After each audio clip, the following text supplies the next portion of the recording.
friends, I Dr. Poonam Sharma, Associate Professor, Byani Girls College. Today I am going to deliver my lecture on HTML frames.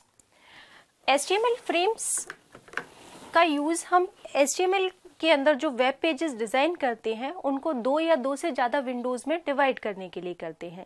अगर हमें एक ही web page में एक तरफ कुछ content display कराना है और दूसरी साइड किसी दूसरे वेब पेज को या किसी और कंटेंट को डिस्प्ले कराना है तो हम पेज को हॉरिजॉन्टली या वर्टिकली फ्रेम्स के अंदर डिवाइड कर सकते हैं।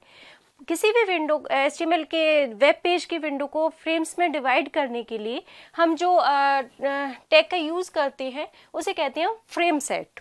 फ्रेम सेट के साथ में दो एट्रीब्यूट्स काम में आते हैं, rows and cols. Frame set attribute हमारे वेब पेज की विंडो को अलग अलग फ्रेम्स में डिवाइड करता है। अगर हम उसके साथ में कॉल्स एट्रीब्यूट यूज़ करते हैं इसका मतलब होता है कि हमारी विंडो वर्टिकली डिवाइड होगी और कॉलम्स बनेंगे। इसी तरह से अगर हम रोज एट्रीब्यूट का यूज़ करते हैं तो रोज का मतलब होता है कि हमारा फ्रेम जो है वो हॉरिजॉन्टली फ्रेम बनेंगे और उनमें ऊपर और नीचे इस तरह से दो विंडोज डिवाइड होंगी।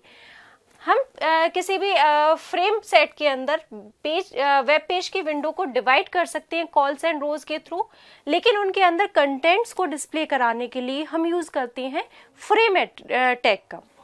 फ्रेम टैग के अंदर कुछ एट्रीब्यूट्स होते हैं, जैसे पहला एट्रीब्यूट आता है नेम, जो बताता है उस फ्रेम का नाम क्या रखना है। सेकंड आता है SRC। SRC एट्रीब्यूट का मतलब होता है सोर्स। सोर्स एट्रीब्यूट बताता है कि जो भी फ्रेम्स आपने बनाए उन फ्रेम के अंदर जो पेज डिस्प्ले कराना चाह रहे हैं, जो भी वेब पेज या जो कंटेंट आप डिस्प्ले कराना चाह रहे हैं उसका सोर्स क्या है।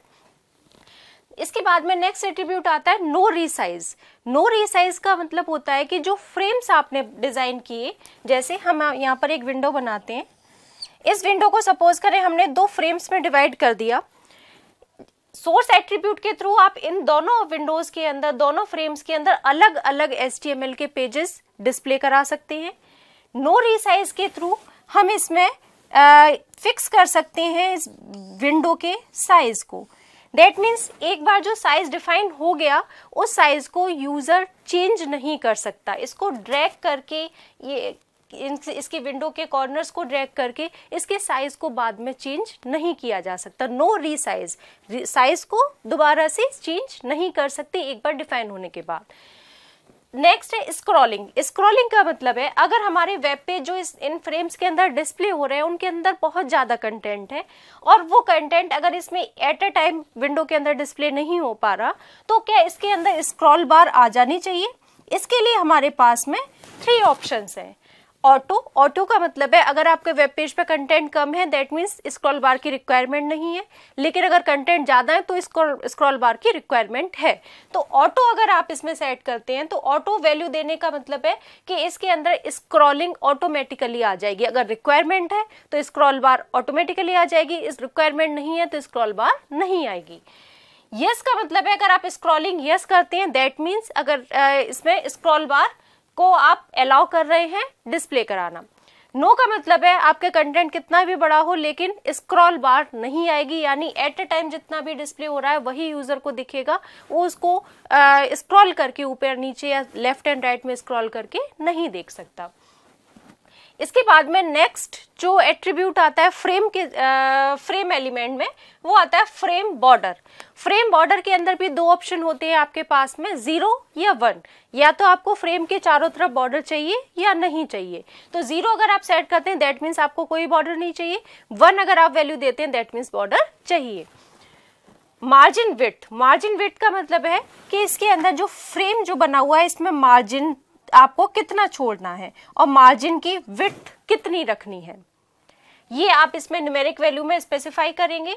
इसी तरह से मार्जिन हाइट का मतलब हाइट में आपको मार्जिन कितना छोड़ना है, कितना मार्जिन की हाइट रखनी है, कितना मार्जिन की विड्थ रखनी है, ये दोनों न्यूमेरिकल वैल्यूज के अंदर आप इसमें स्पेसिफाई कर सकते हैं अपनी रिक्वायरमेंट के अकॉर्डिंग। इसका एक एग्जाम्पल लेके चलते हैं। अगर हमें हमारा एक वेब पेज है और उसमें फ्रेम्स तैयार करने हैं और वर्टिकल फ्रेम तैयार करने हैं तो उसको इस तरह से हम बना सकते हैं। सबसे पहले हम HTML टैग डिफाइन करेंगे जो बताएगा आपका HTML डॉक्यूमेंट क्रिएट हो रहा है। सेकंड हेड सेक्शन के अंदर आप टाइटल बताया हमने, टाइटल इसमें डिफाइन करेगा कि आपके इस वेब पेज का टाइटल क्या है। जैसे इसका टाइटल मैंने शो किया एग्जाम्पल ऑफ फ्रेम्स, तो ये आपके वेब पेज की टाइटल बार पर डिस्प्ले होगा, example of frames. Head section HTML का टाइटल सेक्शन क्लोज किया, हेड सेक्शन क्लोज किया, देन हमने स्टार्ट किया फ्रेम सेट। फ्रेम सेट जैसे मैंने भी आपको बताया, इसके साथ में कॉल्स या रोज दो एट्रीब्यूट यूज हो सकते हैं। यहाँ पर मैंने कॉल्स एट्रीब्यूट यूज किया है और यहाँ पर इसमें मैंने 20% एंड 80%, दैट मीन्स आपके पास में जो दो फ्रेम्स डिजाइन होंगे उनकी साइज क्या रखना है। तो मैं मान के चल रही हूँ कि विंडो का साइज अगर 100% है तो दो फ्रेम जो बनेंगे, पहला फ्रेम 20% साइज को कवर करेगा विंडो को और बाकी का पार्ट 80% साइज को कवर करेगा। तो इस तरह से दो अनइक्वल साइज के फ्रेम्स इसमें डिजाइन हो जाएंगे मेरे पास में, जिसमें से एक फ्रेम छोटा होगा 20% साइज को कवर करता हुआ और एक बड़ा होगा 80% साइज को कवर करता हुआ। इसके बाद मैंने फ्रेम एलिमेंट यूज किया। फ्रेम एलिमेंट के अंदर मैंने दिया एसआरसी एट्रीब्यूट का मैंने आपको अभी बताया। एसआरसी एट्रीब्यूट का यूज होता है कि इन विंडोज के अंदर जो फ्रेम्स ये जो बने हैं इनमें कौन सा कंटेंट या कौन सा वेब पेज आप डिस्प्ले कराना चाह रहे हैं। मैंने यहाँ पे दिया scroll.html, किसी फाइल का नाम दिया है। scroll.html की फाइल जो मेरे पास बनी हुई है वो फाइल यहाँ पर डिस्प्ले होगी। इसके साथ ही मैंने नो रीसाइज वाला एट्रीब्यूट भी यूज किया, दैट मीन्स इसका साइज मैं चेंज नहीं कर सकती यहाँ पर एक बार सेट होने के बाद में। इसका साइज 20% है तो अब हम इसको बाद में चेंज नहीं कर सकते रन टाइम पर। सेकेंड हमने लिया फ्रेम सोर्स, दोबारा से फ्रेम एट्रीब्यूट लिया, फ्रेम एलिमेंट लिया, उसमें सोर्स एट्रीब्यूट में बताया abc.html। अब दूसरा वाला जो मेरा फ्रेम है उसके अंदर क्या आएगा, abc.html वाली फाइल डिस्प्ले होगी। इसके बाद में फ्रेम सेट को हमने क्लोज कर दिया और HTML के टैग को क्लोज कर दिया।